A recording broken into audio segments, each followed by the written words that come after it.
By the end of this video, I guarantee you are going to be a better hitter in MLB The Show 23. Whether you struggle with showdowns against the CPU or get absolutely rocked in events and ranked seasons, if you utilize the tips and tricks in this video, you're going to have a far more enjoyable experience in the show. Let's get into it. That was hit well, Devers!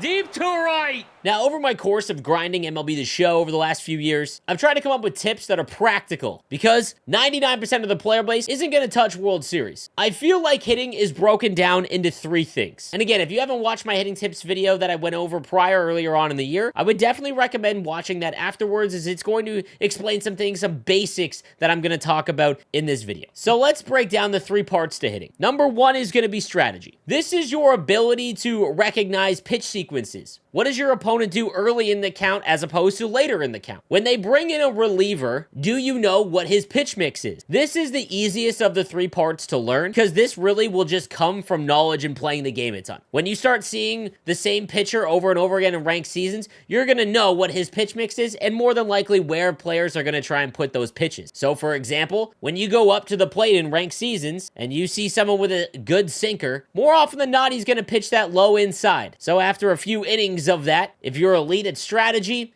you know, and you've paid attention, you can see that that is what he is going to go for, and you can set up for that pitch. Slider. We're going to wait for the slider in the zone. Got it! Let's go! Back-to-back jacks! Part two is reaction. This is everything your brain takes into account before you swing. This would be things like, can you read if it's a ball or a strike? Is it up in the zone or below the zone? This is the one that is going to be the most difficult to learn because there's really no mechanic for it. This is all on you to be able to understand and see and read a pitch in almost a split second. This is going to be the single part that people are going to struggle with the most. However, if you struggle with the reaction part of hitting, in this video, I'm going to help with those deficiencies. The last part is your thumbs. This is all about mechanics, how fast your fast twitch muscle fibers are in your hands. This is pretty much born into you. Just like it is if you can hit a curveball in real life or be able to hit the high heat. No content creator on the planet is going to be able to improve your thumbs. However, there is a lot of things in game that will assist your deficiency in this aspect. And again, we're going to break those down. I want you to think long and hard about what areas you might be proficient in and what areas you might struggle. Because again, if you are elite at all three of these parts to hitting an MLB The Show 23, you are probably in World Series and you clicked on this video because you like the thumbnail. But almost everyone else is here because they want to improve at hitting, because they are struggling in maybe one, two, or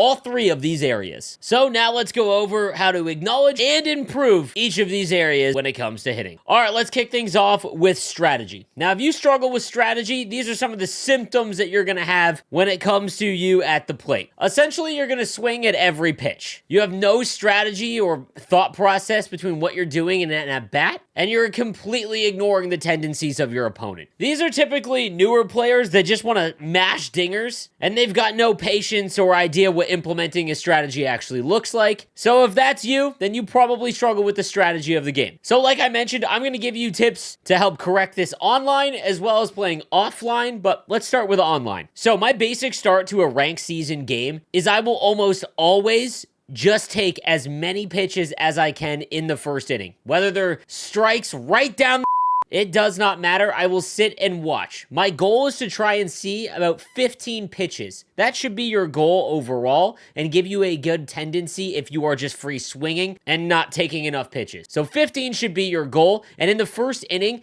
I take and I don't swing for almost the entire inning. So that'll do a few things. Number one, obviously a lot of players when they do this or they implement the take to two strike method, what they'll do is, you'll see a slider hung in the middle or a fastball right up at the eyes at the top of the zone, and they think, oh, that was my chance to hit a home run, and then basically you lose patience and it all goes out the window. But you also get a lot from just seeing what that pitch looks like. So if someone hangs a slider in the middle, your brain will literally process what that looks like now from the pitcher. If you had just swung at anything, you're not going to have that information going forward. And that's going to help you a lot, especially in games as you're moving up. Let's say you go from All-Star to Hall of Fame, where you've two like-minded opponents where you essentially just play until someone hits a random home run, you're going to see a lot of that. If those are the types of games that you're in, then this is extremely important, seeing as many pitches as you possibly can. So my tip for improving strategy: 1, when someone brings in a new pitcher or you're facing someone that you've never seen before, take a look at their pitch mix. If you have no idea what the actual pitches they have,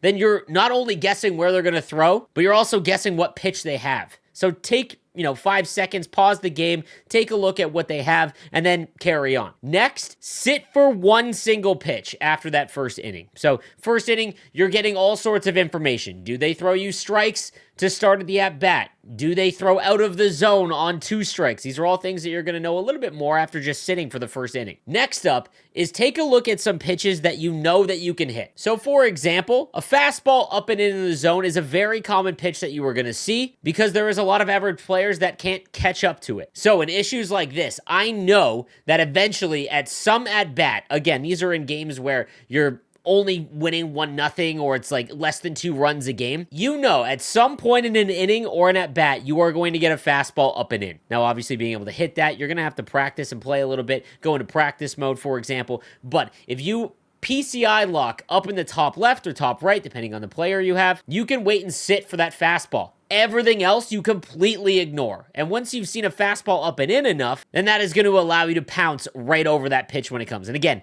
there is a lot of games more than likely that you have played where 1 home run would get you the W. If you find that they are throwing this similar pitch quite often, whether it's a fastball up in the zone or a changeup low and away, sit for that pitch and that pitch only.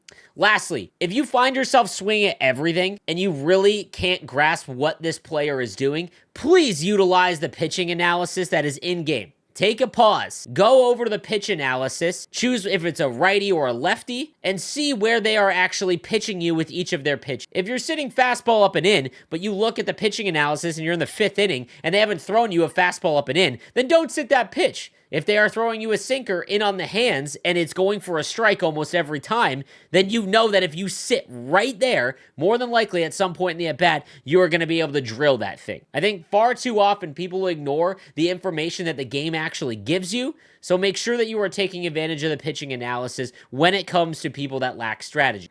All right, now for offline players when it comes to strategy, honestly, you're going to get a lot of random pitches whenever you play against a CPU, and even when you go up and down in difficulty, it doesn't really matter. But the main thing, and I'm sure that you've heard this a number of times, especially in Showdown, if you're going up against a boss, please take to 2 strikes. The reason being is that when you go up against a Showdown boss and they get a little bit tired, what they will do is they will start throwing you fastballs in the zone. If you wait for that pitch, you can then drill it. So I know it's really tough when it comes to like the patience of things, but make sure that you just absolutely take to 2 strikes, especially if you struggle in Showdown. It is the easiest tip, and it really, really works. All right, on to part number 2, reaction. So this is, again, going to cover everything that your brain takes into account right before you swing. So if you struggle with reaction, it would look more like you are late on pitches. So your PCI is in place, you know it's a fastball, but you're just late, and you can't catch up to it. That means that your brain just isn't computing fast enough to get your hands to move everything into position in the very, very limited time that you have to do so. Another issue for players that struggle with reaction would be not being able to tell if it is a ball or a strike. So if you take the pitch, and you can test this yourself, again, for an inning or two, just say ball or strike and see how correct or incorrect you are, and you'll get a pretty good indication as if you struggle on reaction or not. So let's address fixing those issues. Now, the first part of improving your hitting reaction is going to be going to watch my prior video and checking out the crossover method that I came up with a couple years ago. That's more of a baseline, again, for the beginner player, but it really, really helps you lay off those pitches that are inside or outside of the zone. However, as you get a little bit better at the game, and once you've kind of mastered the crossover method, you want to start expanding your zone, because as you improve at the game, especially in ranked, you're going to go up against players that don't just give you pitches in the middle of the zone. You're going to get pitched at the edges. So if you can't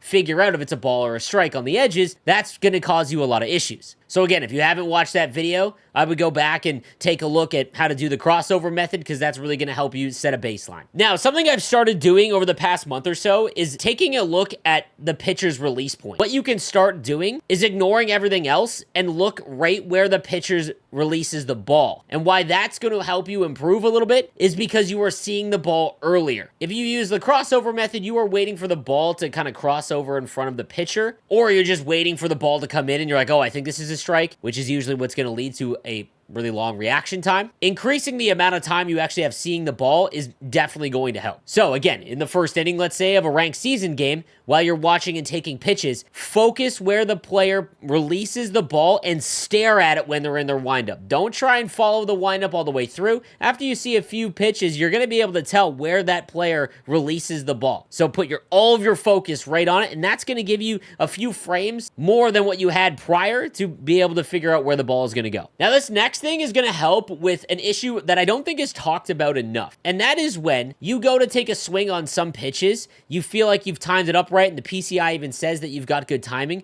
but you're off of it, whether you're above or below it, and the cause of that is your hands are not following through what your brain is telling it to do. So for example, if you know that it's going to be a slider and you've tracked it all the way in the zone, but then when you go and actually swing and you look at the PCI and you're like 3 or 4 inches up, but the timing is great, that means that your thumb just stopped moving when you hit the swing, because when you hit X, you have a hard time doing two things at once with your hands without focusing on it. And again, this might seem way over the top, but I guarantee you that a lot of people that are watching this right now struggle with this. And the best way to tell if you do struggle with it is, again, if you miss pitches that you know are coming, you have good timing, but you just simply don't get your PCI on it, it is because when you go to hit X to actually swing, you're stopping the actual movement of your PCI. So a way to fix that is to focus on your hands moving all the way through and trusting that your eyes are going to pick it up. So a lot of people will do it in reverse. They will try and focus all of their energy and their focus on the ball, and then their hands are secondary. But in MLB The Show, when you're trying to play the game, your hands need to be the focus, because that is what's going to dictate if you are actually going to hit this ball or not. So if you find that is a big struggle, follow through with your hands and make an actual point to do it, and I guarantee you that this is really going to help when you get a sinker that's low and inside. Because what a lot of people will do is drop their PCI, and even if they've locked it inside, so you start with a locked in PCI, when they drop it down, it doesn't go to the bottom left or right. It goes to the bottom of the zone, dead middle. So that is why sinkers inside are so hard to hit, because people are not actually following through with their hands for that pitch. All of those tips when it comes to reaction apply to offline as well, and especially the one where you're staring at your pitcher's release point on lower difficulties. Like if you play on veteran, it's going to be far easier to do that because the pitch comes in a little bit slower. But the last thing that I want to discuss when it comes to reaction time is if you are new to the game and you've just picked it up and you're a casual player, like you play in your living room, everything like that, and you mostly just stick to offline, understand there is no other video game that relies on frame-by-frame precision than MLB The Show, because think of how few frames you have to actually hit the ball. So someone that plays on a 60-inch TV in their living room, you are going to be at a disadvantage because you've got probably 20, 30 frames a second on your TV. So just understand that that might be your limitation, and that's fine. Doesn't mean that you're going to be awful at the game, but you are at a disadvantage than someone that uses a 1 millisecond or 0 millisecond response time monitor. So I just wanted to throw that in there. All right, so the last part is your thumbs. Like I mentioned earlier, I can't teach you or get you any faster thumbs than you've already got. No creator or expert can in this game. However, there are a lot of things that are actually built into the game that will assist you quite a bit. Now, if you struggle with thumb scale, it's going to look a lot like this. You slam your PCI away from pitches that are right down the middle, or you have a very hard time actually getting to balls that are in the strike zone. So if you are, you're getting sinkers that aren't right in the middle, but they are in the meatier part of the strike zone, and you can't get good contact on it consistently, it's because your thumb is just not moving fast enough or to the right area. And again, there are things that you can do to help with that. The first one is the claw method. I talk about that in my prior video as well. Instead of just using your thumb on the left thumbstick, use your index finger and your thumb and hold it like you're playing Halo 3 MLG. And the reason why is it's going to soften your movements on the PCI. When people see pitches that are up and in, especially with fastballs, and they slam their PCI up into the top left, left, your PCI will go up and above the zone. It will not stay at the top of the strike zone. Same thing with the bottom. So if you use the claw method, it will give you softer movements. You can also use control freaks, things like that. Those will assist you.